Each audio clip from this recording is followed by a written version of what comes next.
kegiatan kita di malam hari ini. Berkenan untuk dapat mempersiapkan diri dengan sebaik-baiknya. Jazakumullah khairan wa barakallahu fikum.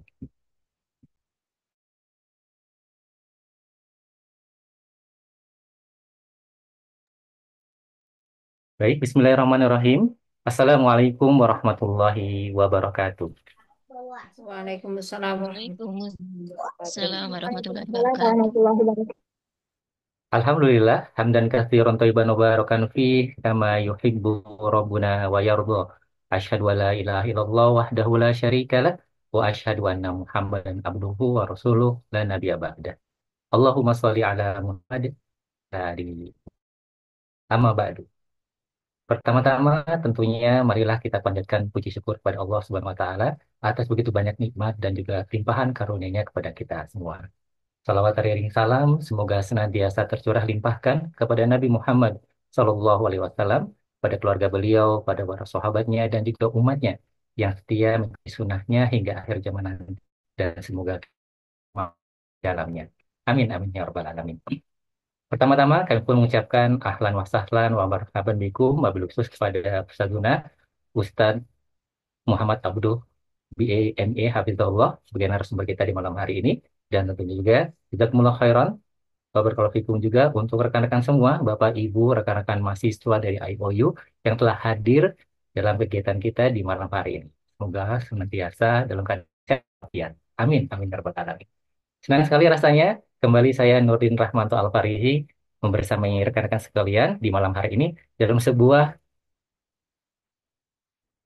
kegiatan Zoom meeting yang sangat menarik, yaitu bertajuk Academic Writing yang pertama, cara menulis esainya. Baik rekan-rekan sekalian, sudahkah rekan-rekan sekalian mempersiapkan ataupun bahkan menulis tugas esainya di kesempatan semester ini? Nah, jika belum ataupun sedang menulis tugas esai yang tersebut dan juga mungkin ada apa ya, mungkin ada pengalaman bagaimana ya cara kita dapat membuat tugas esai dengan baik dan benar. Jangan khawatir, karena insya Allah di malam hari ini kita akan membedah, mengupas berkaitan dengan cara menyusun, cara membuat tugas esai dengan baik dan benar. Insya Allah akan bersama dengan Ustadz Muhammad Abduh di MA Hafizahullah. Beliau merupakan selaku dosen program studi Islam dari IOU. Dan tentunya pada saatnya nanti rekan-rekan pun dapat bertanya kepada beliau melalui fitur raise hand ataupun melalui kolom Q&A. Jadi, insya Allah silakan dapat dipersiapkan dengan sebaik-baiknya agar dapat mendapatkan faedah ilmu yang barokah. Amin. Amin ya rabbal alamin. Baik, rekan-rekan sekalian, kita akan coba ya untuk akan langsung menyapa kebersamaan bersama dengan Ustadz Muhammad Abduh. Assalamualaikum warahmatullahi wabarakatuh, Ustadz. Waalaikumsalam warahmatullahi wabarakatuh. Alhamdulillah. Apa kabar Ustadz? Sehat Ustadz di sana Ustadz? Alhamdulillah baik. Alhamdulillah. Baik Ustadz, namanya rekan-rekan sudah tidak sabar nih Ustadz untuk dapat menyimak bagaimana ini Ustadz cara membuat ataupun menyusun tugas isi dengan baik dan benar. Baik, Pak Ustadzna, falyatafadhol masykur. Baik. Saya izin share materi bisa ya? Nah, Ustadz bisa Ustadz. Baik. Em, Baik, coba kita mulai. Bismillahirrahmanirrahim. Apakah suara saya terdengar? Alhamdulillah, jelas terdengar Ustadz. Wadi. Bismillahirrahmanirrahim. Assalamualaikum warahmatullahi wabarakatuh. Waalaikumsalam warahmatullahi wabarakatuh. Alhamdulillahi wa kafa. Wassalatu wassalamu ala nabiyil mustafa wa ala alihi wa sahbihi wa man sara ala nahjihi wa qtafa. Amma ba'du. Um, Ikhwafillah hafizakumullah wa ra'akum. Saya diamanahi memberi materi pelatihan menulis esai S1 ya. Eh, Nanti kita akan bicara teknis, tapi saya awali dulu di bagian ini. Ini slide-nya mudah-mudahan terlihat ya. Em, Supaya kita eh, ya seluruh sivitas akademika IOU International Open University, salah satu kampus Islam dengan tujuan yang jelas ya dakwah dan nasrul ilm. Nah, tujuan menulis di sini saya katakan ada tujuan, ada dua tujuan, ikhwafillah, yang perlu kita fahami betul-betul ketika akan menulis baik tugas esai ataupun juga nanti skripsi dan lain-lainnya. Karena tanpa tujuan ini, ya tanpa tujuan ini kadang-kadang mahasiswa bisa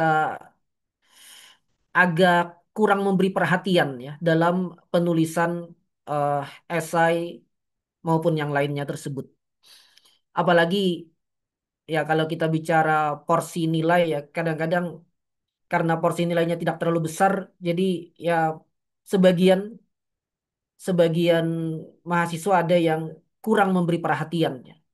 Nah, di sini saya ingin jelaskan dulu tentang tujuan kita menulis, manfaatnya bagaimana dan pentingnya kita memberi perhatian dalam penulisan tersebut. Nah, yang pertama di sini adalah tujuan akademik, jelas ya. Eh, Pertama, membantu mahasiswa meniti karir akademik dan meningkatkan kemampuannya dalam menulis karya tulis ilmiah seperti skripsi, tesis, disertasi, dan artikel jurnal ilmiah.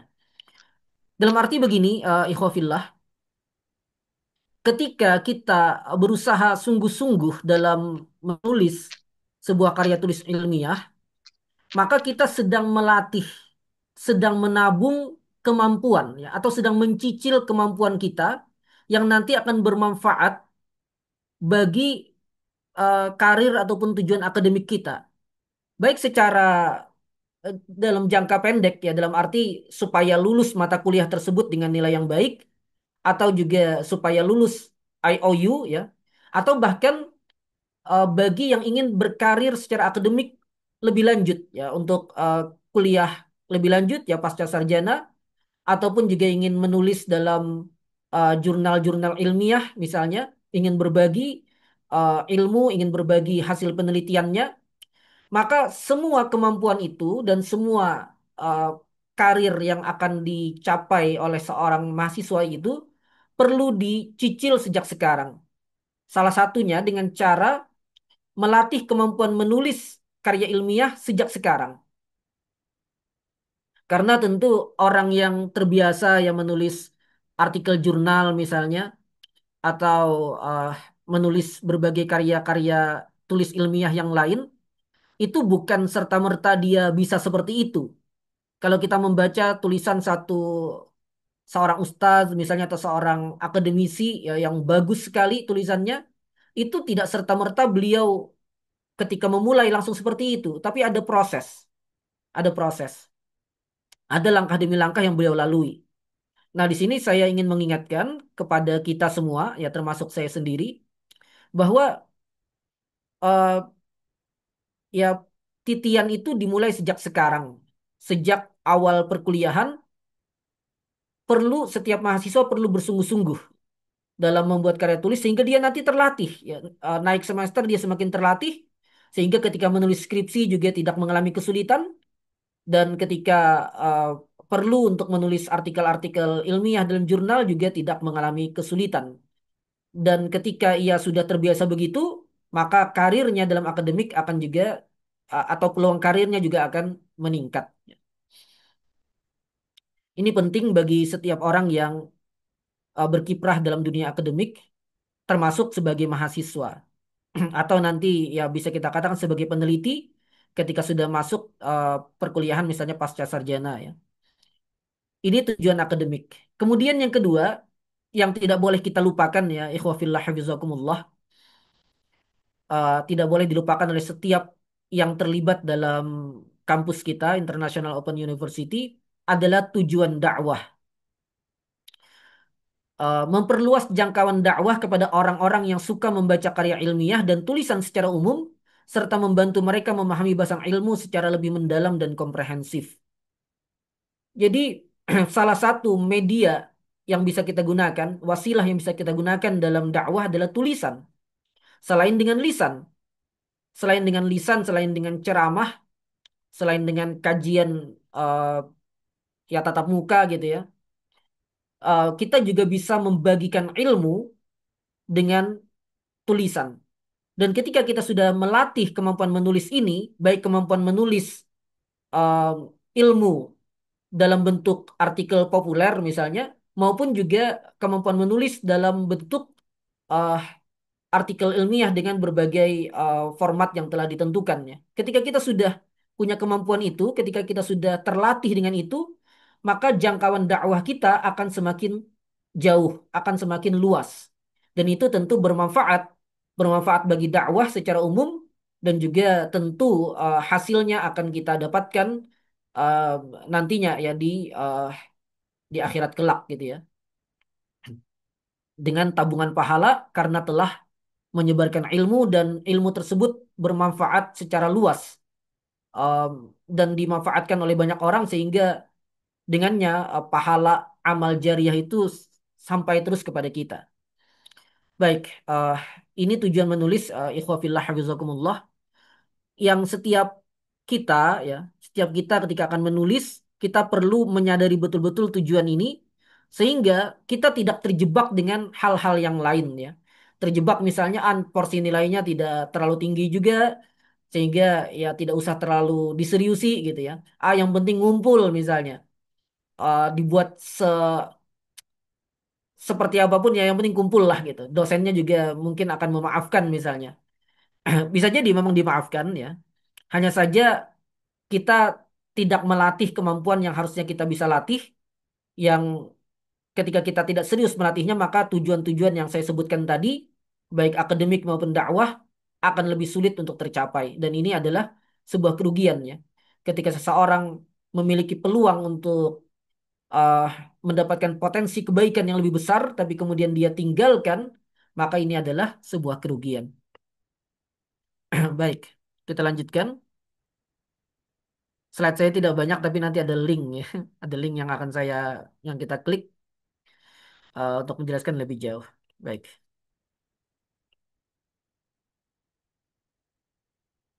Nah, poin penting yang perlu diperhatikan eh, secara garis besar saya tulis di sini dua ya.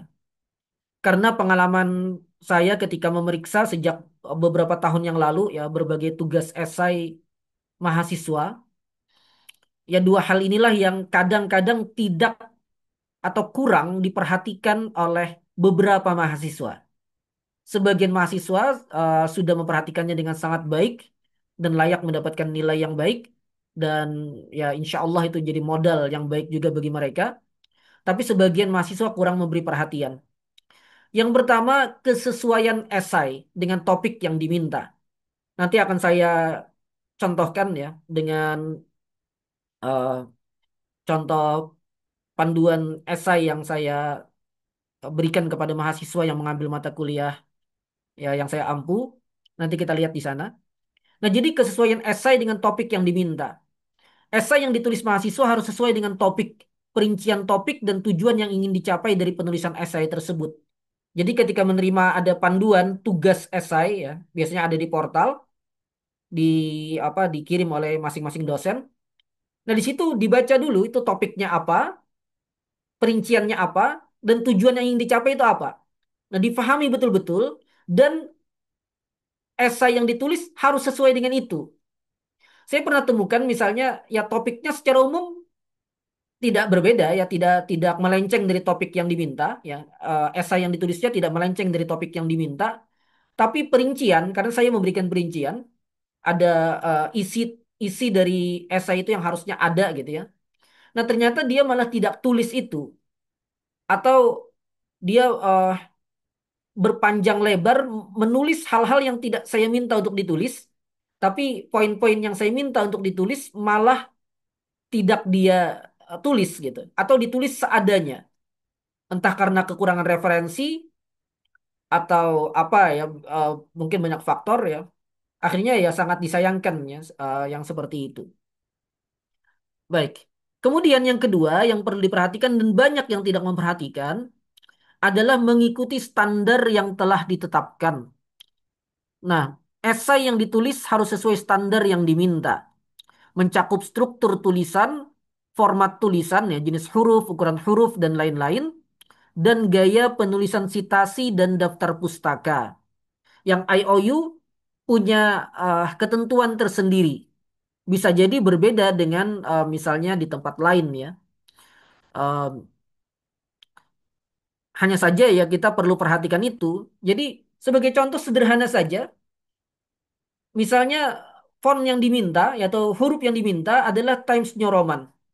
Ternyata masih ada mahasiswa yang menggunakan jenis huruf yang berbeda. Saya tidak tahu apakah itu masalah teknis ya, misalnya karena eh, aplikasi yang dia gunakan tidak menyediakan jenis huruf itu. Ya meskipun agak aneh sih. Karena Times New Roman itu kan salah satu jenis huruf yang paling paling umum digunakan gitu. Kadang ukuran hurufnya kurang diperhatikan, kadang spasinya asal gitu ya. Padahal hal semacam itu sudah disebutkan di awal, pada saat pemberian tugas sudah ada. Nanti insya Allah akan saya coba tampilkan. Ehm, tapi malah tidak diberi perhatian, ya. Malah tidak diberi perhatian. Termasuk juga dalam penulisan daftar pustaka dan juga cara pengutipan ya dalam badan tulisan ya. Sering tidak sesuai ketentuan yang telah ditetapkan. Baik, ini gambarannya secara garis besar ya. Poin-poin yang perlu diperhatikan. Nanti eh, perincian teknisnya akan saya jelaskan setelah ini. Jadi kesesuaian esai dengan topik yang diminta sesuai dengan apa yang diminta oleh dosen ya. Setahu saya ada dosen yang memberikan topik, kemudian setelah itu tujuan. Tidak tidak menyebutkan perincian isi yang harus ada gitu. Ada yang seperti itu. Tapi ada juga yang ia meminta poin-poin ya. Jadi ada poin-poin yang perlu dibahas dalam topik tersebut. Misalnya yang saya lakukan ya. Maka esai yang ditulis oleh mahasiswa harus memenuhi itu. Jadi misalnya ada 4 poin yang saya minta yang harus dimasukkan dalam esai. Maka saya misalnya kalau memeriksa akan mengecek itu apakah 4 poin itu ada dalam tulisan tersebut. Dan apakah sudah dalam standar yang seharusnya gitu. Baik standar penulisan maupun juga standar isinya ya yang saya minta. Nah, yang kedua tadi adalah eh, standar tulisan, struktur, format dan seterusnya yang perlu diperhatikan. Baik, kita lanjutkan ya, ikhwafillah. Slide terakhir. Ya. Tujuan, Afwan ini saya lupa edit ini ya, Afwan. Harusnya tautan nih. Baik, tapi ininya betul ya. Tautan contoh penulisan panduan tulisan SI by IOU kita coba klik dulu ya.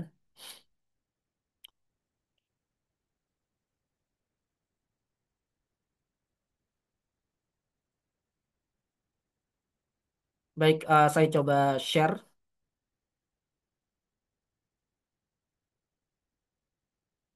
Semoga terlihat ya. Sumbernya kita tutup aja. Baik, ini semoga terlihat. Ini eh ya panduan tugas untuk mata kuliah yang saya ampu IFKH 1 ya. Ini fikih muamalah. Fikih muamalat itu di semester 3 ya. Di semester 3. Nah, di sini ada pilihan topik, ada 2 topik ya. Ini memang ketentuan dari IOU, kita mengikuti saja. Jadi ada 2 topik yang perlu dipilih, salah satunya ya. Pilih salah satunya, jangan kedua-duanya. Karena waktunya mungkin tidak cukup ya, karena mata kuliah kan banyak ya. Nah, di sini saya di semester ini saya ada 2 pilihan topik ya.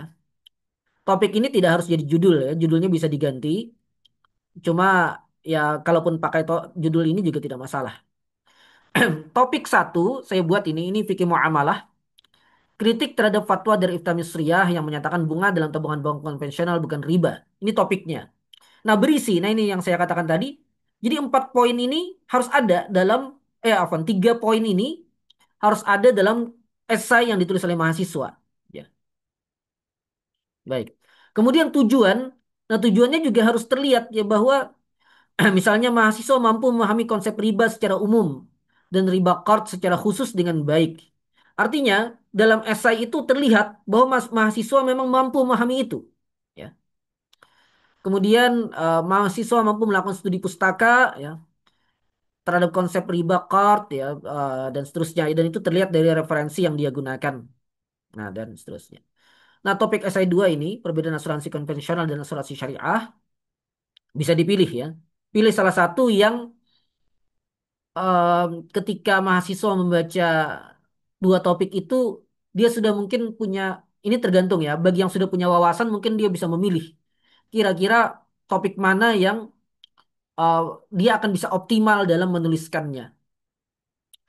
Atau kalau dia masih blank ya, masih kosong antara dua topik itu masih bingung gitu. Maka dia bisa melakukan uh, pencarian informasi awal dulu tentang dua topik itu sebelum dia mulai menulis. Bisa dengan bisa dengan bertanya kepada kakak angkatan ya kalau ada komunikasi gitu ya. Atau bertanya kepada sesama mahasiswa seangkatan atau bertanya dosennya juga mungkin menjelaskan ya. Kalau saya biasanya di pertemuan pertama saya akan jelaskan eh, pertemuan pertama dalam sesi live saya akan jelaskan dua topik itu apa maksudnya ya. Nah, atau dia bisa juga misalnya cek di Google ya atau tanya ChatGPT dan semisalnya tentang dua topik itu.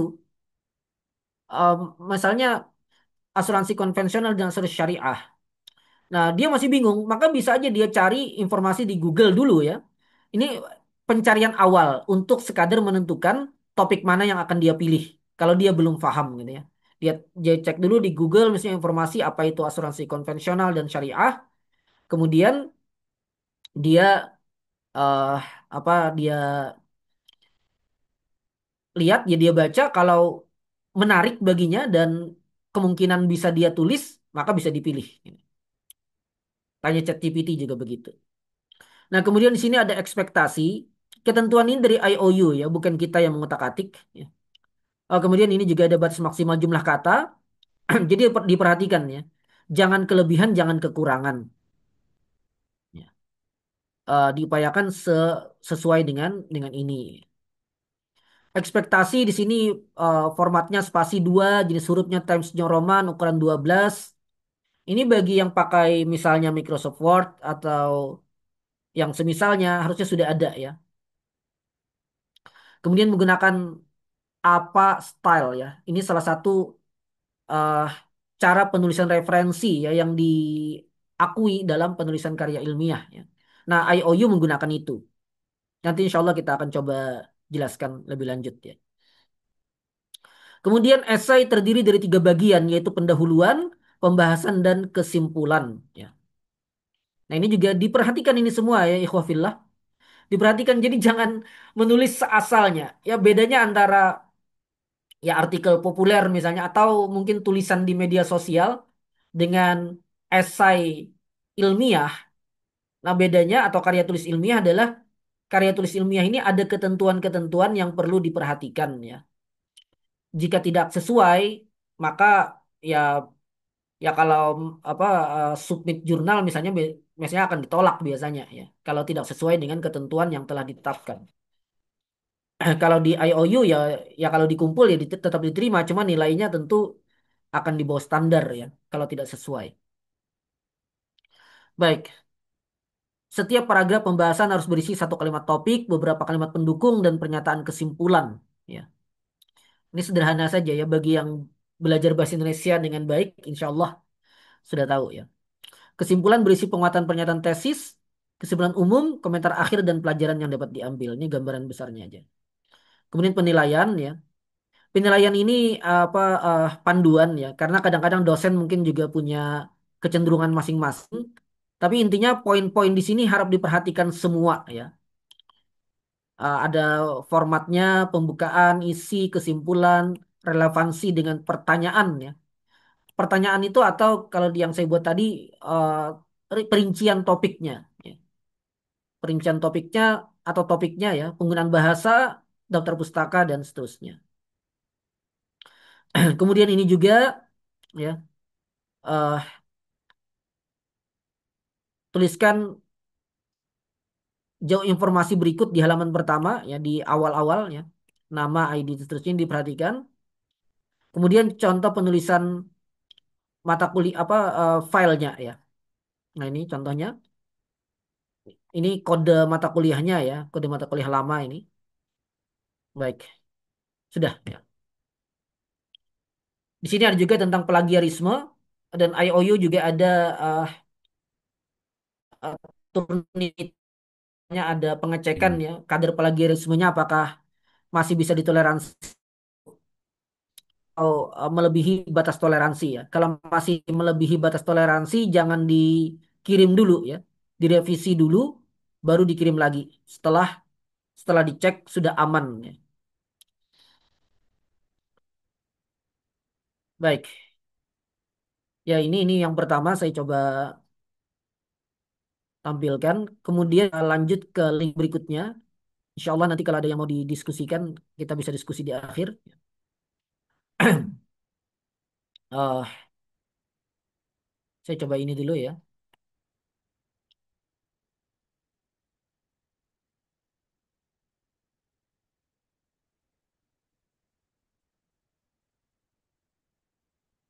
Nah, apa style ini sebenarnya banyak ya keterangannya di Google saja bisa kita temukan. Baik, ini ada coretan. Ini cara penulisan referensi, ya, sitasi dalam kalau berupa kutipan langsung dan kalau berupa parafrase. Ya. Kutipan langsung itu misalnya dari referensi kita, buku misalnya atau artikel jurnal, memang kita salin sepenuhnya ya. Kita salin sepenuhnya beberapa kalimat dari referensi tersebut. Maka caranya adalah seperti ini ya. Menurut Jones, ini penulisnya, 98 ini tahun terbit dari bukunya. Ya, kemudian halaman ini, banyak mahasiswa yang tidak mencantumkan halaman ya. Halamannya bisa seperti ini ya. Atau bisa juga seperti ini, dia mengatakan ya. Nah, kemudian Jones 98 halaman 199. Ini kalau kutipan langsung ya. Meskipun resiko memang untuk kutipan langsung, karena eh, ya kemungkinan akan dianggap plagiarisme ya oleh Turnitin ya sehingga lebih aman pakai parafrase ya lebih aman tapi ya dicoba saja kalau memang benar-benar memerlukan kutipan langsung bisa saja dibuat ya tinggal dilihat nanti tinggal dicek apakah masih aman batas toleransi plagiarismenya atau sudah melebihi batas. Nah kemudian kalau parafrase kita hanya perlu mencantumkan ini coretannya banyak juga ya. Kita hanya perlu mencantumkan nama penulis dan tahun publikasi. Di sini. Menurut John 98, nah John 98, baik. Ini contoh ya penulisan, apa namanya penulisan eh, kutipan ya dalam badan tulisan.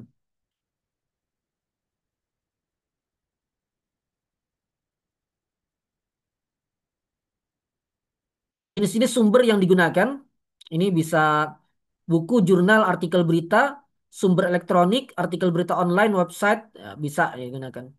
Di sini katakan hindari website yang penulisnya tidak jelas seperti Wikipedia. Sebenarnya bisa kita buka Wikipedia ya. Kalau kita menemukan kan di Wikipedia itu ada artikel yang sudah bagus ya. Dalam arti setiap poin yang dia sampaikan ada sumbernya, tapi ada juga yang masih ditulis asal-asalan ya. Nah, hanya saja karena memang Wikipedia sebagai sumber agak kurang kredibel, kita bisa eh, apa namanya buka Wikipedia dulu, kemudian lihat catatan kakinya. Di situ ada referensinya. Kalau kita bisa mengakses referensi itu, tujulah referensi itu ya. Baik, ini contoh ya penulisannya. Nah, ini cara penulisan eh, apa namanya daftar pustaka untuk buku ya. Ini untuk jurnal bisa dilihat ya cara penulisannya. Di ini aja formatnya diikuti seperti ini. Baik, keterangannya kita lihat. Tadi beberapa sudah cukup penting ya. Nah, selain di sini juga bisa banyak artikel di internet ya tentang penulisan menggunakan apa style. Salah satu yang penting adalah eh, apa style itu tidak punya catatan kaki ya. Jadi kalau kita ingin mencantumkan sumber dalam tulisan, maka langsung saja seperti yang sudah kita tampilkan tadi ya. Jadi bukan catatan kaki ya. Nah, contohnya begini, ya gini. John 98 ini sudah begini, tidak perlu pakai catatan kaki ya. Tidak perlu sini tulis dua misalnya di bawahnya ada catatan kaki. Tidak ya. Tidak pakai itu. Tidak pakai itu. Baik. Nah, di sini juga ada daftar referensi baik dari situs ya. Jadi tidak cuma dari buku atau artikel jurnal, tapi juga dari yang lain. Eh,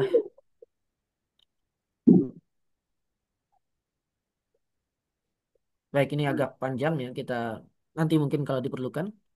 Kita lanjutkan. Eh, Tautan cara penulisan esai link. Ini semuanya dari IOU ya. Saya cuma tampilkan.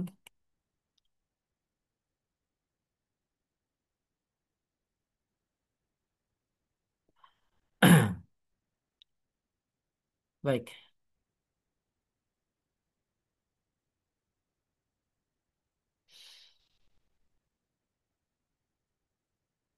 Nah, di sini dikatakan ya, Anda dituntut untuk meneliti dan membaca tentang topik yang diberikan dalam tugas. Anda diharapkan mengembangkan tanggapan Anda terhadap pernyataan esai dalam jangka waktu yang lama. Ini karena tugas esai sebelumnya itu memang pakai ini ya, pakai model pertanyaan ya. Ya, jadi disesuaikan saja dengan um, yang kita buat sekarang ya. Jadi modelnya bukan pertanyaan tapi topik, kemudian isi dari topik itu ya atau perincian topik dan tujuan tadi ada. Baik.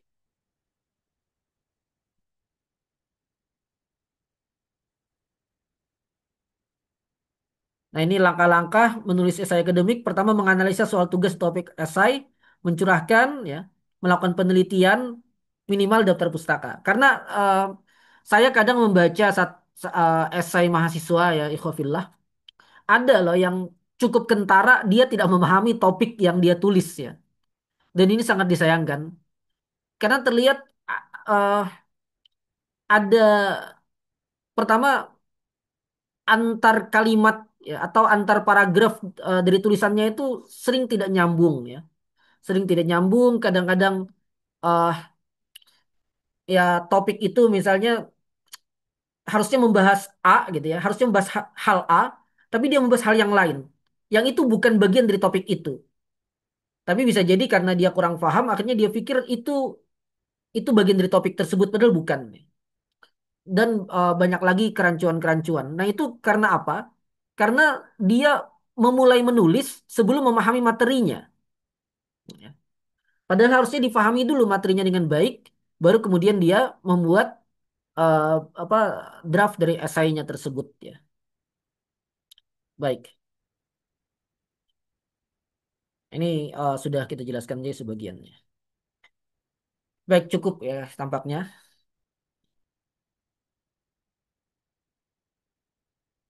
Baik,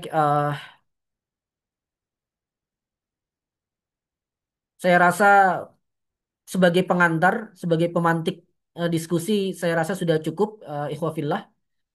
Setelah ini silakan jika ada hal-hal yang mungkin mau diperjelas, saya coba jawab semampu saya insya Allah. Baik, demikian saya kembalikan kepada host. Nah, Ustazuna, jazakumullah khairan. Wabarakatuh atas penyampaian ilmunya. Baik, silakan kepada rekan-rekan sekalian, kakak-kakak sekalian yang ingin langsung berinteraksi bersama dengan Ustazuna berkaitan dengan bagaimana cara penulisan esai, terutama bagi yang baru ya nih, ya, baru menulis esai terutama di IO ini, silakan Anda dapat raise hand ataupun dapat diketikkan di kolom Q&A ataupun kolom chatnya ya, silakan. Sebagai pembuka Ustadz Afwan ini ada beberapa pertanyaan dari rekan-rekan kalian yang sudah baru bergabung. Ini bertanya tentang Turnitin itu apa Ustadz dan bagaimana cara untuk apa namanya untuk melakukannya seperti itu Ustadz. Baik,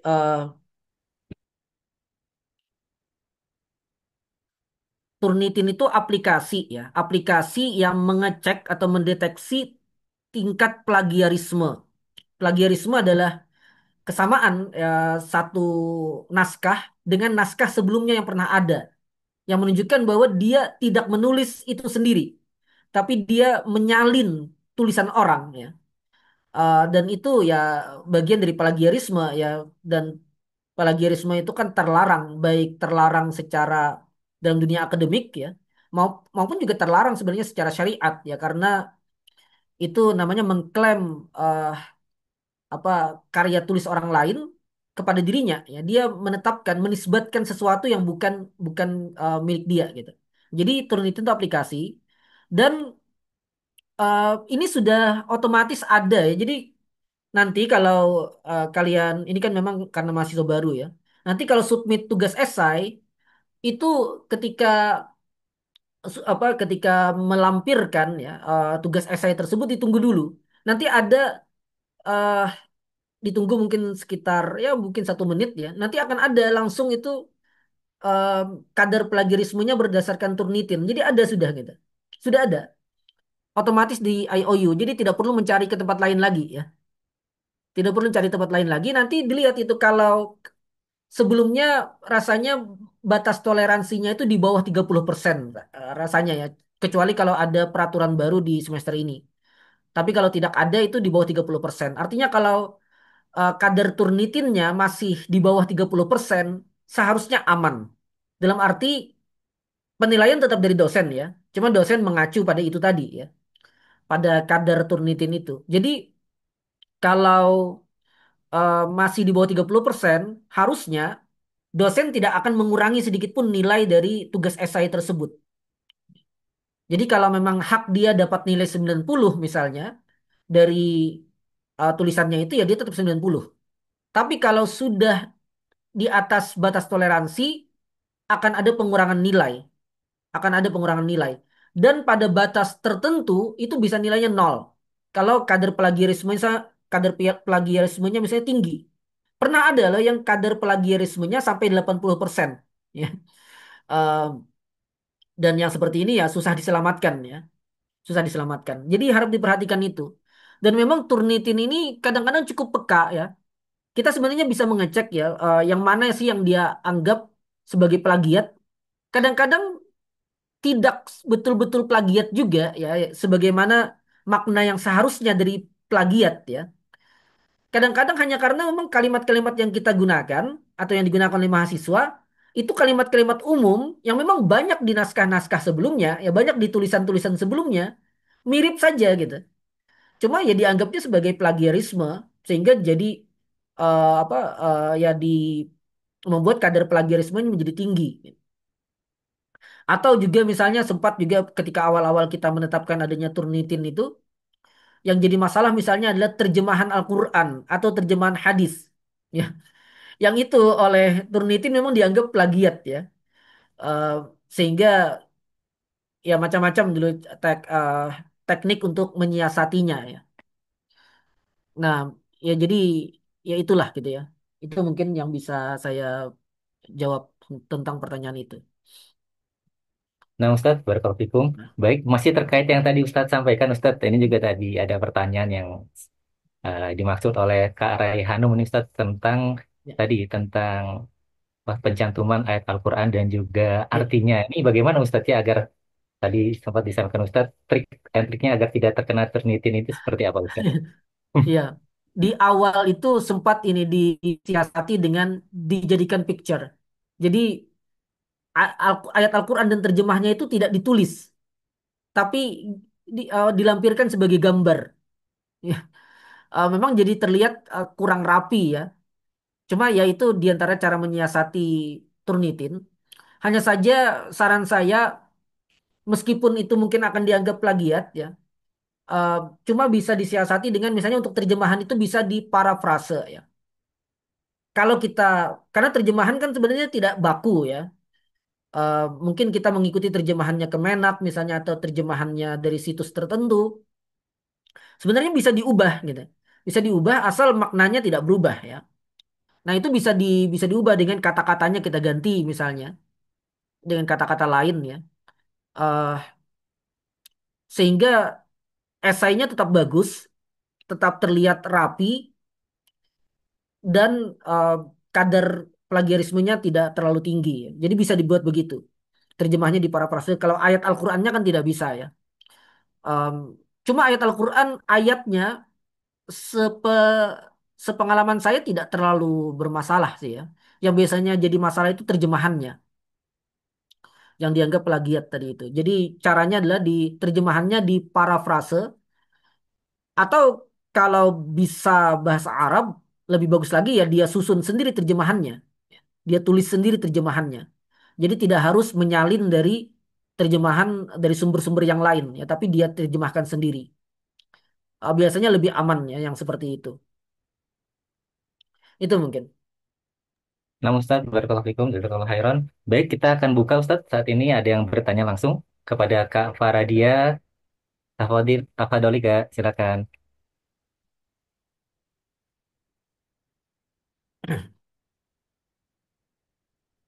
Kak Faradia, bisa menyimak? Afan Ustadz kepencet. Oh, baik. Baik, kalau seperti itu, jadi kami akan sampaikan kepada rekan-rekan sekalian, jika ada yang ingin langsung ditanyakan kepada Ustadz Luna, silakan diutamakan kalian ya. Langsung saja raise hand seperti itu. Baik, Ustadz, ini kemudian kita akan coba cek di kolom komentar. Ya. Ini ada yang bertanya, Ustadz, terkait dengan uh, ciri-ciri sebagai jurnal yang terpercaya itu seperti apa, Ustadz, agar dapat dijadikan sumber referensi ini dari Kak Isnaya. Baik. Ini mungkin bisa ditanyakan kepada yang lain yang mungkin lebih berpengalaman ya, dan lebih expert dalam hal ini. Cuma beberapa yang mungkin bisa saya tanggapi adalah satu, ya lebih baik jurnalnya itu dari atau diterbitkan oleh kampus yang terpercaya. Karena jurnal itu kan ada diterbitkan oleh universitas, ada juga yang diterbitkan oleh lembaga yang lain ya. Nah, lembaga lain ini belum tentu eh, tidak terpercaya ya. Cuma ya bagi yang belum terbiasa mungkin agak susah mengidentifikasinya. Nah, jadi idealnya bisa dengan eh, apa jurnal yang diterbitkan oleh kampus-kampus yang kampusnya itu juga eh, apa secara nama ya cukup dikenal, integritasnya dalam dunia akademik juga sudah terpercaya, maka bisa ya kalau kita punya artikel ya bisa submit artikel di jurnal-jurnal tersebut. Atau juga IOU memiliki kerjasama ya dengan beberapa lembaga ya atau beberapa eh, jurnal ya universitas. Nah itu bisa submit di sana. Insya Allah kalau sudah bekerja sama dengan IOU lebih terpercaya dan lebih lebih ini ya lebih aman nih. Tapi untuk datanya sendiri saat ini saya belum bisa menyampaikan ya. Eh, Mungkin bisa ditanyakan nanti ke asatidz yang memang mengurusi hal itu ya. Salah satunya seingat saya adalah Ustadz Agus Darwanto ya. Beliau yang mengurusi um, bidang penulisan atau publikasi ilmiah ya. Wallahu a'lam. Nah, Ustadz, barakallahu fikum. Baik, Ustadz, mohon izin untuk menambahkan, Ustadz, ataupun ingin bertanya kembali terkait jurnal Ya, tadi, Ustadz.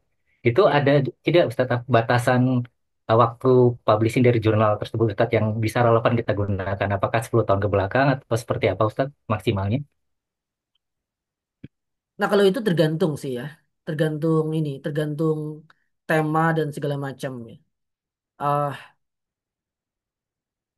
Memang biasanya jurnal itu memang menginginkan kan ah, penelitian yang baru ya.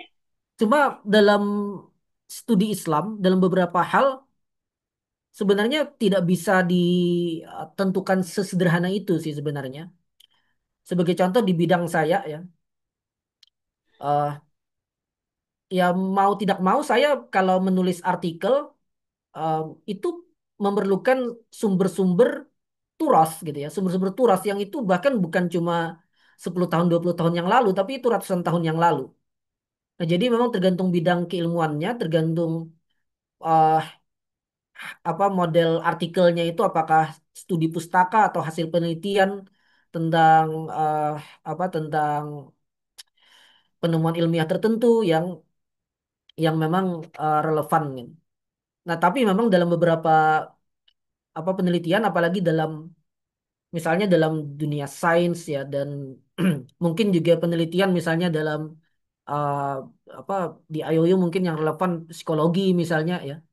Maka penelitian yang lebih baru ya, sebagian menentukan tadi ya sekitar 10 tahun atau 15 tahun maksimal, itu yang diminta gitu. Artinya tidak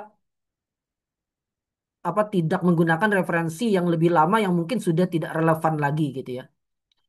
Eh, itu mungkin ya. Cuma poinnya bagi yang ingin menulis artikel jurnal ya, meskipun esai kita tidak sampai segitu ya. Tapi bagi yang ingin menulis artikel jurnal dia perlu banyak-banyak berkunjung ya apa ke situs-situs yang menampilkan artikel-artikel jurnal sehingga dia bisa mengetahui hasil mengetahui tema yang ingin dia bahas itu sudah diteliti oleh siapa saja, bagaimana penelitiannya, sumber-sumber yang mereka gunakan dan seterusnya. Ya, sehingga hasil penelitian dia itu adalah kelanjutan dan relevan dengan penelitian-penelitian sebelumnya. Demikian mungkin. Nah, Ustaz, jazakumullah khairan wa barakallahu fikum atas penjelasannya. Baik, kita akan segera menyapa Ustaz kali ini yang akan bertanya langsung. Ini ya bersama Ada. dengan Kak Novi Cahyati. Ya, Silakan, silakan. Kak. Nah, Assalamualaikum Ustadz. Mau bertanya. Assalamualaikum warahmatullahi wabarakatuh. Ustadz, ini terkait tugas esai ya, misalkan karena kita masih Ya, kuliah nih. ya, ya. Jadi esai itu kadang-kadang kan dikasih template-nya gitu ya Ustadz ya. Nah, Betul. misalkan eh, template-nya itu kan kalau saya lihat jurnal-jurnal itu biasanya setiap paragraf itu dia ada alinea gitu atau menjorok gitu ya. Tapi ternyata dosen saya misalkan memberi template dari atas sampai ke bawah sampai referensi itu dia tidak ada alinea setiap paragrafnya. Jadi dia lurus aja gitu. Nah, apakah Hmm, itu kita untuk mendapatkan hasil nilai yang maksimal selain dari yang sudah Ustadz sebutkan tadi, apakah saya harus ngikutin template yang dosen saya berikan, yaitu lurus aja pinggirannya, atau hmm. saya boleh improve ketika setiap paragrafnya itu saya kasih alinea gitu, Ustadz. Jazakumullah khairan, Ustadz. Baik, terkait template, kalau memang em, ya nanti ditanyakan langsung ke dosennya ya. Adapun kalau ketentuan resmi dari IOU adalah sebagaimana yang ini saya coba tampilkan kembali. Ada sebagaimana yang ada ini karena ini eh, ketentuan yang baku ya. Seingat saya setiap dosen akan mengirim hal yang sama. Bedanya cuma di bagian topiknya ini ya dan judul tugasnya. Ini terlihat ya. Eh, jadi terlihat ya yang beda cuma topik, perincian ya dan tujuan. Sisanya ini misalnya dan seterusnya ini sama semua. Jadi yang diharapkan dari mahasiswa adalah mengikuti format yang sudah ditentukan ini. Eh, Nah, jika dari format ini tidak ada ketentuan lebih, kemudian dosen memberikan format yang atau template yang mungkin eh, sedikit atau punya ketentuan tertentu, maka bisa ditanyakan ke dosennya, apakah eh, penulisan itu memang sesuai dengan template tersebut atau bisa bisa kita beri tambahan yang lebih mungkin lebih sesuai gitu ya dengan eh, format penulisan ilmiah biasanya misalnya. Em, Meskipun setiap jurnal juga beda-beda ya. Setiap jurnal juga ketentuannya beda-beda biasanya. Em, Cuma ya tanyakan saja dulu kepada dosennya. Kalau kata dosen ikuti template yang saya buat. Gitu. Kalau kata dosennya ikuti template yang saya buat, em, maka ya ikuti itu. Karena berarti mungkin dosennya punya pertimbangan tersendiri. Dan ketika seseorang tidak mengikuti template itu ya berisiko ya. Berisiko mungkin akan dianggap kurang oleh dosen tersebut. Gitu. Jadi eh, tapi yang jelas yang harus diikuti oleh seluruh mahasiswa dan ketentuan umum ya, itu adalah apa yang tertulis di sini ya. Apa yang tertulis yang saya tampilkan ini yang eh, harus diikuti oleh semuanya. Ya. Harus diikuti oleh semuanya karena ini sama untuk semua mata kuliah ya. Sama untuk semua mata kuliah. Adapun kalau ada ketentuan-ketentuan lain yang dibuat oleh eh, dosen tersebut ya, maka ya bisa ditanyakan kembali ke dosen. Baik, saya coba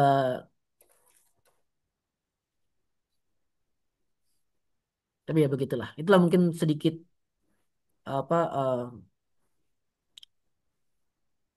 sedikit tanggapan atas hal yang ditanyakan tadi. Nah, Ustaz, barakallahu fikum. Ustaz, kita akan coba untuk beralih pada pertanyaan yang di kolom Iya, Q&A, Ustaz. iya. Ya silakan. Dari Kak Rahmalia, Ustaz, yang bertanya, Ustaz, mohon izin, apakah hal pertama yang perlu diperhatikan sebelum kita menulis esai ini, Ustaz? Jadi, mohon berkenan untuk dijelaskan kembali bagaimana cara ataupun hal-hal apa yang harus diperhatikan, Ustaz, sebelum menulis esai ini. Iya. Eh, ini dua poin yang tadi saya sampaikan di materi. Kesesuaian esai dengan topik yang diminta dan mengikuti standar yang telah ditetapkan. Gambaran besarnya begitu. Nah, untuk kesesuaian esai dengan topik, ya pertama dia harus memahami topik itu dulu, lebih dulu ya sebelum menulis. Jadi dia memahami dulu topik yang akan dia tulis sebelum dia menulis. Karena terasa sekali ya, esai atau tulisan dalam bentuk apapun ya, baik karya tulis ilmiah dengan apa ketentuan yang baku ya maupun juga artikel populer misalnya, orang yang menulis dengan pemahaman yang baik terhadap tema yang dia tulis itu berbeda dengan orang yang tidak memahami tema yang dia tulis ya. Jadi ketika misalnya diberikan dosen ya atau ada di portal bisa diunduh topik yang ditentukan, maka dia pahami dulu topik tersebut sebelum memulai menulis. Dia pahami dulu tadi saya sampaikan ya bisa dengan cara bertanya ke dosennya, bisa bertanya kepada mahasiswa yang lain, bisa tanya mungkin ke kenalan yang punya eh, keahlian dalam bidang yang dibahas oleh topik tersebut ya, atau juga tanya di internet ya bisa gitu. Dia pahami dulu betul-betul, baru kemudian dia tulis. Dan ketika menulis, sesuaikan isi tulisan itu dengan topik dan perincian topik atau poin-poin yang diminta oleh dosen tersebut. Nah, itu yang perlu diawali. Kemudian ya tulisannya harus sesuai standar, struktur tulisan, format tulisan dan lain-lain sesuai yang telah ditentukan. Ya, itu mungkin ya. Semoga menjawab pertanyaan tersebut. Nah, Ustaz, jazakumullah khairan, barakallahu fikum. Baik, silakan rekan-rekan sekalian. Waktu kita masih banyak, masih ada lowongan waktu, jadi silakan untuk rekan-rekan kita explore kembali seperti apakah tentang bagaimana cara kita untuk membuat ataupun menyusun esai dengan baik dan benar bersama dengan Ustaz Juna di malam hari ini. Baik, kembali di kolom Q&A Ustaz dan juga beberapa kolom dari kolom eh, komentar yang ada saya coba gabungkan Ustaz. Yang pertama Ustaz dari Kak Hamdan Ismail dan juga Kak Jahid Zaidan Iya. yang ingin bertanya Ustadz seperti ini.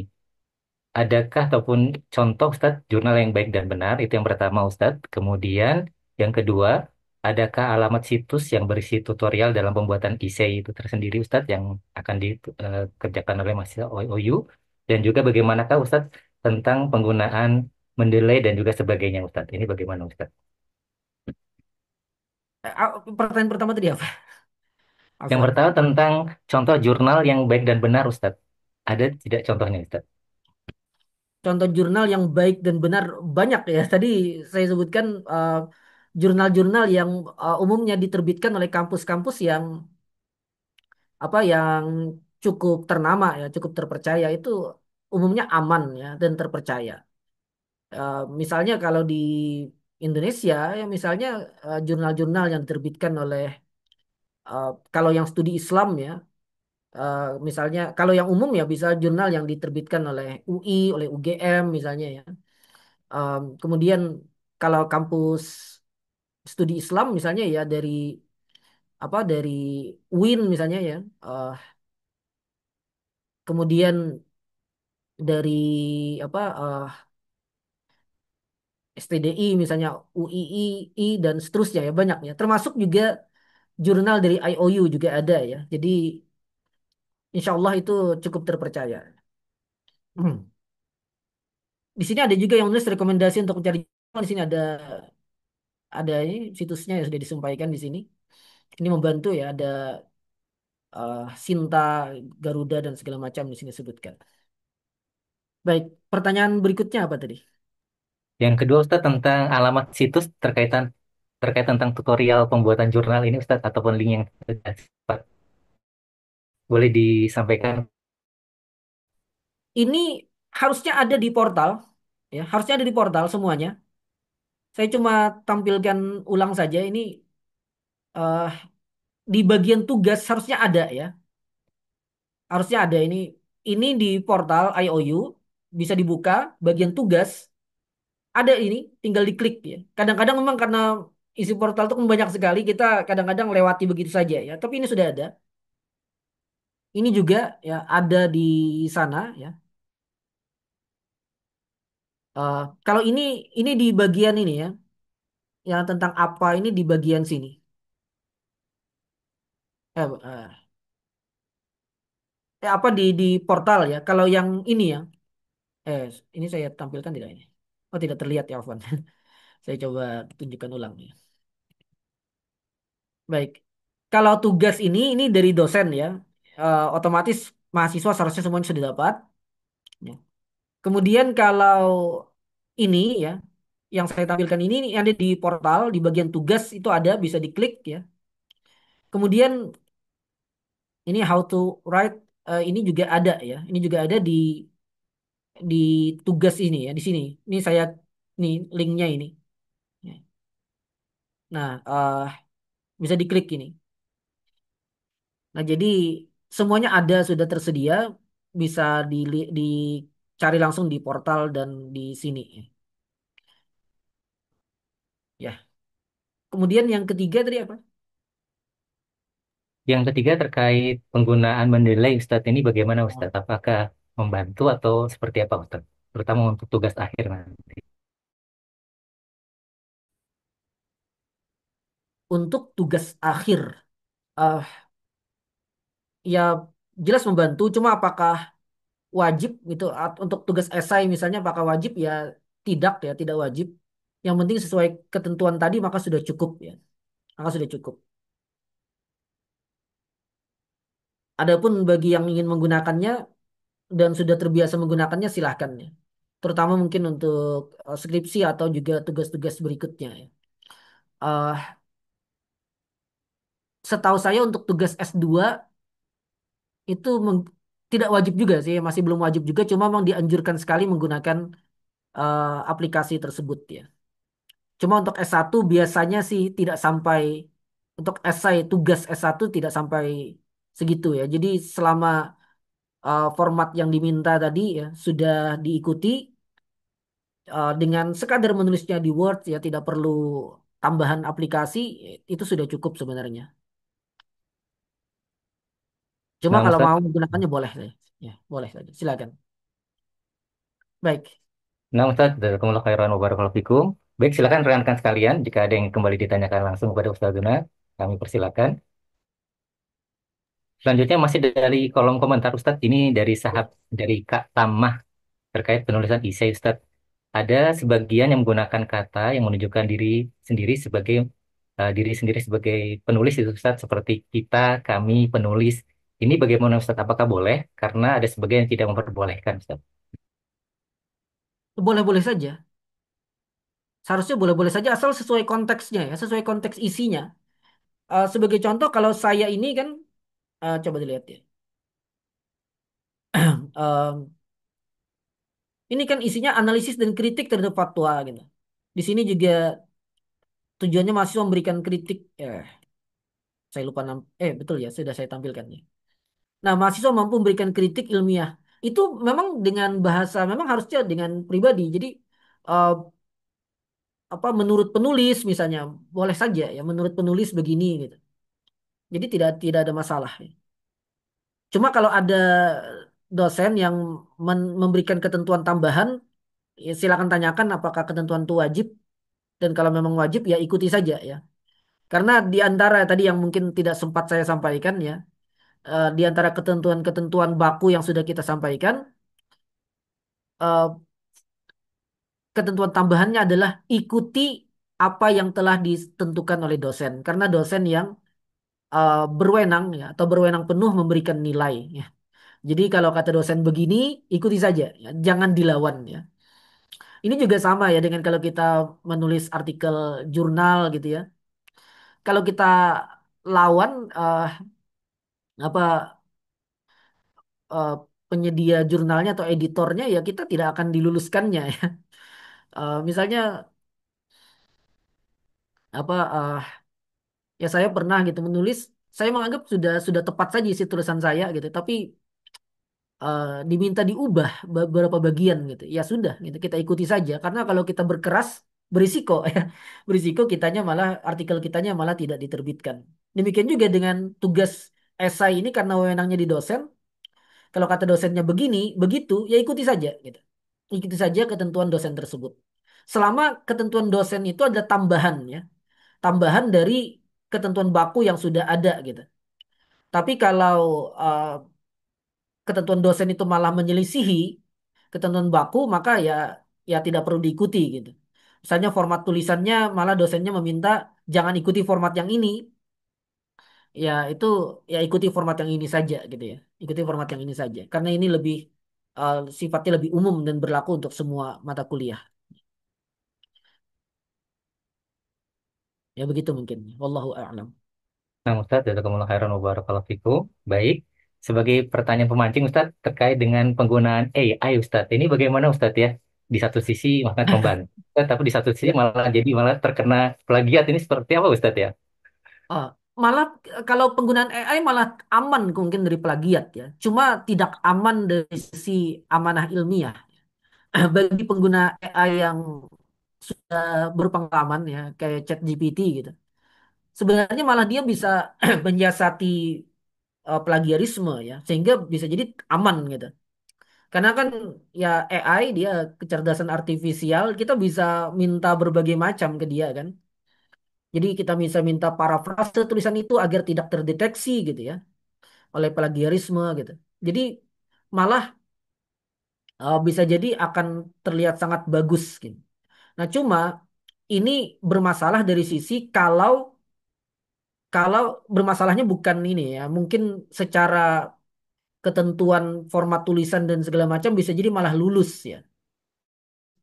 Malah tidak terlihat bermasalah, cuma bermasalah dalam konteks karena ini kita kan studi Islam ya. eh, Mengkaji Islam malah mungkin bermasalah dari sisi eh, tidak amanah dalam eh, menisbatkan sesuatu ya. Jadi kalau kalau yang terjadi adalah si mahasiswa menyerahkan penulisan tugas esainya kepada AI ya. Dia cuma beri arahan sederhana gitu. Tuliskan saya topik begini dengan isi begini begini begini kemudian jadi gitu dituliskan oleh oleh si AI-nya. Nah, yang seperti ini kan kalau saya katakan yang seperti ini harusnya kalau dia amanah, dia akan tulis penulisnya adalah ChatGPT, bukan dia ya. Karena memang bukan dia penulisnya ya. Yang nulis ada ChatGPT. Nah, sehingga yang seperti ini memang tidak layak ya, karena secara etik agama, ya, secara ketentuan syariat ini tidak tepat. Nah, cuma penggunaan AI tentu sangat membantu ya, membantu, tapi kita tujukan, kita jadikan sebagai asisten kita ya, sebagai teman diskusi kita, bukan menggantikan tugas kita ya. Ini sama saja dengan kondisi di masa sebelumnya, ketika belum ada AI segala macam ini.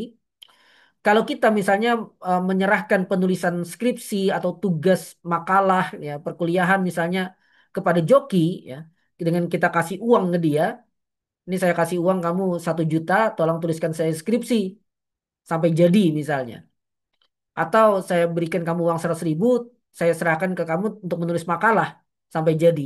Yang seperti ini kan jelas kecurangan ya. Nah, sama juga dengan AI. Tapi kalau kita punya teman diskusi, punya orang di samping kita, yang kita bisa ajak diskusi tentang tema yang akan kita tulis. Tapi yang nulis tetap kita. Yang menulis tetap kita. Cuma ada teman diskusi yang mengatakan, yang begitu kurang tepat. Yang itu tidak relevan dengan topik gitu. Eh, Ketersambungan antar paragraf terlihat terlalu lompat gitu misalnya. Atau kesimpulannya tidak ya tidak menyimpulkan hasil penelitiannya gitu misalnya dan seterusnya. Jadi ada teman diskusi yang mengingatkan, yang membantu mengarahkan, tidak masalah, tidak masalah. Nah, maka AI juga perlu diberlakukan seperti itu. Ya. Perlu diperlakukan seperti teman diskusi kita, bukan menggantikan tugas kita. Adapun dalam konteks tadi kembali masalah plagiarisme ya setahu saya AI sudah cukup pinter saat ini ya. Meskipun juga ada ya aplikasi yang bisa mengecek apakah tulisan itu adalah tulisan AI atau bukan ya. Tapi juga eh, aplikasi itu pun juga kalau apa kalau orang di balik AI-nya itu bisa mengarahkan ya bisa saja tetap kemudian terlihat bahwa itu tidak dianggap plagiat ya. Hanya saja lagi-lagi secara etika ya secara etika syariat ini tidak benar gitu ya. Ini tidak benar. Wallahu a'lam. Nah, Ustaz, jazakumullah khairan wa barakallahu fikum atas penjelasannya. Sangat menarik terkait AI ini, Masya Allah. Baik, Ustaz. Kemudian masih di kolom Q&A, Ustaz, ini ada pertanyaan terkait dengan sumber referensi jurnal, Ustaz, dari kakak yang menyampaikan di sini. Apakah yang lebih baik, Ustaz? Mana yang lebih baik, Ustaz? Antara Google Scholar atau Publish atau Paris, Ustaz? Gimana? Saya cari tulisan, cari ininya, cari pertanyaannya gak ketemu ini. Oh, nah, Ustaz. Di Q&A, Ustaz Afwan, Bukan di terkait chat sini dengan ya, bukannya. ya yang di Q&A, Ustaz, di kolom Q&A paling bawah, Ustaz. Paling terakhir Ustaz. Ya, ini terkait Oh tentang iya. eh, sumber referensi jurnal itu apakah di Google Scholar atau di Publish atau di Paris Ustaz. Seperti itu. Ah, wallahu a'lam. Saya tidak terlalu eh, berpengalaman ya untuk selain Google Scholar, jadi saya tidak bisa membandingkan untuk hal ini. Eh, Cuma yang biasa saya gunakan memang masih ini ya, masih di Google Scholar tersebut gitu. Wallahu a'lam. Wallahu a'lam. Saya belum bisa menjawab ini. Nah Ustaz dari kalau khairan atas informasinya. Ya. Baik, Ya. kepada rekan-rekan sekalian, jika ingin ada yang langsung ditanyakan, silakan untuk langsung berinteraksi saja kepada Ustaz Duna di malam hari ini terkait bagaimana penulisan ataupun mungkin Anda ingin mengkonsultasikan langsung terkait yang mungkin sudah mencil untuk bikin essay, kemudian juga ingin langsung dikonsultasikan kepada Ustadz, silakan juga dapat langsung ditanyakan kepada Ustadz.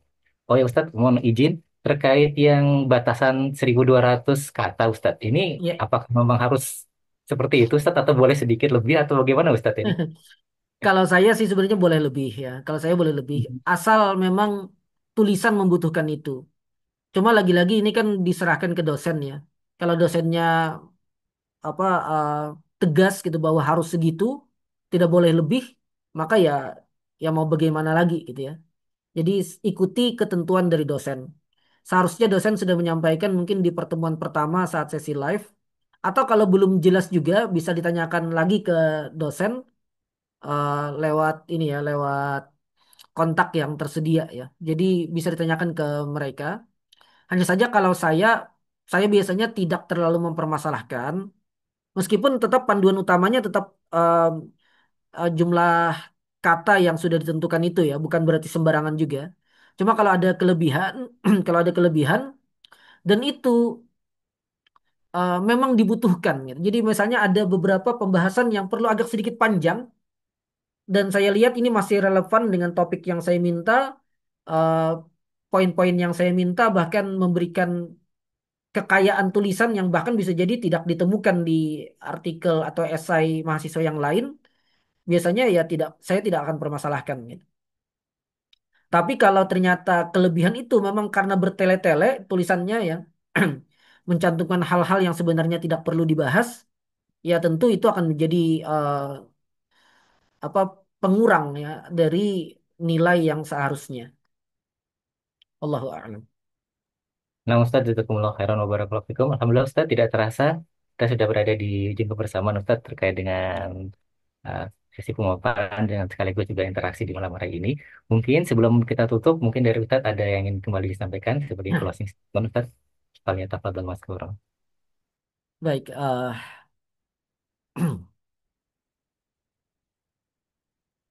baik. Pertama, ikhwafillah hafizakumullah. Tadi ada beberapa yang mungkin tertarik dengan penulisan karya ilmiah dalam jurnal dan lain-lain, eh, kita punya departemen ya, yang mengurus publikasi ilmiah, dan mungkin juga bisa memberikan berbagai informasi tadi tentang jurnal-jurnal terpercaya, termasuk yang saya sampaikan sebelumnya, jurnal yang jurnal atau ya jurnal ya yang bekerja sama dengan IOU, atau bahkan jurnal yang diterbitkan oleh IOU sendiri. Kemudian juga hal-hal lain yang mungkin lebih mendalam terkait publikasi. Nah, itu bisa ditanyakan ke mereka ya. Em, Salah satu yang berkiprah itu Ustadz Agus Darwanto, ya bisa tanya ke beliau. Em, itu ya mungkin kalau dari saya ya jawaban-jawabannya tadi ya ya terbatas sebagaimana yang sudah saya sampaikan tadi. Kemudian saya kembali mengingatkan ya ikhwafillah hafizakumullah, eh esai ini memang terlihat satu, kalau antum lihat dari porsi nilai memang tidak terlalu besar ya. Cuma lagi-lagi ini harus difahami sebagai eh, ajang belajar ya. Ajang belajar untuk meningkatkan kemampuan menulis kita yang tadi akan bermanfaat untuk tujuan akademik maupun tujuan dakwah. Jadi harap ditulis sebaik-baiknya ya. Jangan ditulis seadanya. Ya. Jangan ditulis asal ada dan asal bisa dikirim. Dan itu tentu juga secara teknis mengharuskan persiapan yang lama ya, mengharuskan persiapan yang lama. Kalau terbiasa eh, sistem kebut semalam ya, ketika waktu submit sudah hampir berakhir baru kemudian memulai mengerjakan tugas esai ya, resikonya adalah tugas esainya tentu akan tidak optimal ya. Karena misalnya waktu tinggal seminggu ya, baru memahami topik ya kapan lagi menulisnya. Jadi harap ditulis sejak awal-awal ketika tugas itu sudah diberikan, sudah dimulai saja. Ya misalnya ada 6 mata kuliah yang mengerjakan tugas esai ya mungkin bisa diatur ya sejak saat itu, diatur, misalnya misal saja ya misalnya bisa jadi dia atur selesaikan satu tugas esai dulu baru mengerjakan tugas esai berikutnya ya. Mungkin dia bisa gunakan seperti itu, atau bisa jadi juga dikerjakan secara bertahap untuk semua mata kuliah, untuk semua mata kuliah. Jadi misalnya dalam 1 minggu dia kerjakan eh, 6 esai itu ya, hari Senin misalnya dia kerjakan esai mata kuliah apa gitu ya, Selasa mata kuliah yang berbeda ya, bisa seperti itu. Tapi yang jelas dikerjakan sejak awal, dikerjakan sejak awal sehingga nanti kalaupun sudah jadi dia bisa cek ulang, baik cek Turnitin tadi ya maupun cek isinya apakah ada poin-poin yang mungkin perlu diperbaiki ya. Nah, sehingga ketika memang sudah dilakukan submit, sudah selesai, memang hasilnya sudah adalah hasil yang terbaik yang bisa dia buat gitu. Bukan hasil yang seadanya karena memang persiapan yang tidak optimal. Itu mungkin dari saya ya, ikhwafillah hafizakumullah. Dan saya juga ucapkan jazakumullah khairah kepada host dan kepada semua mahasiswa yang hadir. Semoga apa yang kita bahas malam hari ini bermanfaat ya, baik bermanfaat untuk perkuliahan kita maupun juga bermanfaat secara lebih luas untuk mendukung dakwah yang insya Allah akan kita lakukan di masa-masa mendatang. Demikian saya kembalikan kepada host. Nah, Ustaz, jazakumullah khairan wa barakallahu Ustaz atas penyampaian dan juga pengajaran ilmunya di malam hari ini. Mudah-mudahan menjadikan tambahan pahala untuk Ustaz bersama dengan keluarga. Amin, amin ya rabbal alamin. Amin. Dan tentunya bagi kita semua, pemaparan yang telah disampaikan Ustaz Guna, mudah-mudahan menjadikan ilmu yang bermanfaat. Amin, amin ya rabbal alamin. Alhamdulillah ya rabbal alamin. Baik rekan-rekan sekalian, Alhamdulillah tidak terasa ya kita berada di ujung kebersamaan. Tentunya sekali lagi hanya mengingatkan saja, mulai sekarang ini sudah harus kita cicil dan tanda kutip ya untuk mulai tugas desainnya. Jadi dicicil, mudah-mudahan nanti didapat disubmit lebih awal dan mudah-mudahan juga dapat menghasilkan nilai yang sempurna. Insya Allah. Amin amin ya rabbal alamin. Dan selanjutnya kami ucapkan juga Jazakumullah khairan wa barakallahu fikum. Lagi-lagi sekali lagi kepada Ustazuna Ustaz Muhammad Abduh Hafizahullah berserta juga dengan rekan-rekan sekalian telah hadir di kesempatan malam hari ini. Insya Allah pada esok malam ya kita ada kegiatan, ada agenda terdekat terkait dengan academic writing bagian kedua yaitu tentang cara menulis research paper. Nah, ini sangat menarik juga. Insya Allah besok malam hari Kamis tanggal 16 Oktober tahun 2025 jam 8 malam. Jadi ada kelanjutannya rekan-rekan sekalian. Jadi insya Allah pastikan rekan-rekan hadir dalam mengikuti sesi berikutnya yang dipersembahkan oleh KIOU. Insya Allah. Baik, akhirnya saya Nurdin Rahmanto Alfarisi beserta juga mewakili panitia yang bertugas di malam hari ini mengucapkan mohon maaf lahir batin atas segala kekhilafan dan kekurangan kami dalam membawakan acara di malam hari ini dan mudah-mudahan Allah senantiasa memudahkan kita mengistiqomahkan kita dalam menuntut ilmu wabil khusus di IOU ini. Amin amin ya rabbal alamin. Kita tutup dengan mengucapkan doa kafaratul majelis bersama-sama. Subhanakallahumma wa bihamdika asyhadu an la ilaha illa anta astaghfiruka wa atubu ilaik. Wassalamualaikum warahmatullahi wabarakatuh. Waalaikumsalam. Waalaikumsalam warahmatullahi wabarakatuh. Jazakumullah khair Ustaz. Nah, Waalaikumsalam warahmatullahi wabarakatuh. Syukran jazakallah khair Ustaz. Syukron jazakallah khair ya Ustaz.